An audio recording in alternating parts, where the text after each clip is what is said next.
As we grow, we realize our brains are wired to old habits.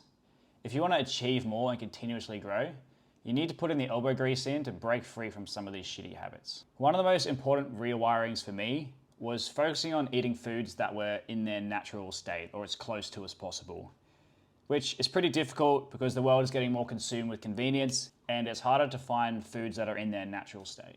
Something that's from the earth, is unprocessed, isn't modified, is always, absolutely always going to be healthier than the alternative. But if the food has been heavily commercialized, it is very likely to be filled with added sugars, preservatives, colors, just a load of rubbish. So here's a few questions you can ask yourself when you're going through this rewiring process. Number one, did the item exist 50 to 100 years ago?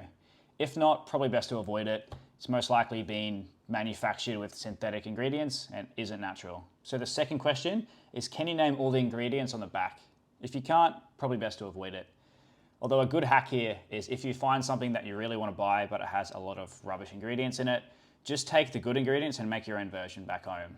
So it works really well for sauces. You can see the ingredients on the back of peri peri barbecue super bonanza sauce or whatever the fuck it is. So check out the good ingredients on the back and basically replicate that, and don't put any of the rubbish seed oils or other preservatives and just rubbish in there. Question number 3 to ask yourself, do I know how this product is made? For example, I know how eggs are made, but fuck knows how those vegan replacement ones are made. If you're gonna be vegan, don't eat that shit. And the last one, is this item made by a massive conglomerate? If so, they probably don't give a shit about the product, let alone your own health. So avoid that. Copy the ingredients if you want to make your own, or even better, find a local supplier from a market.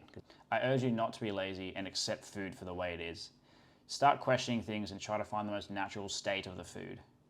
After all, nature has all the answers, so bring things back to basics and continue pursuing your peak.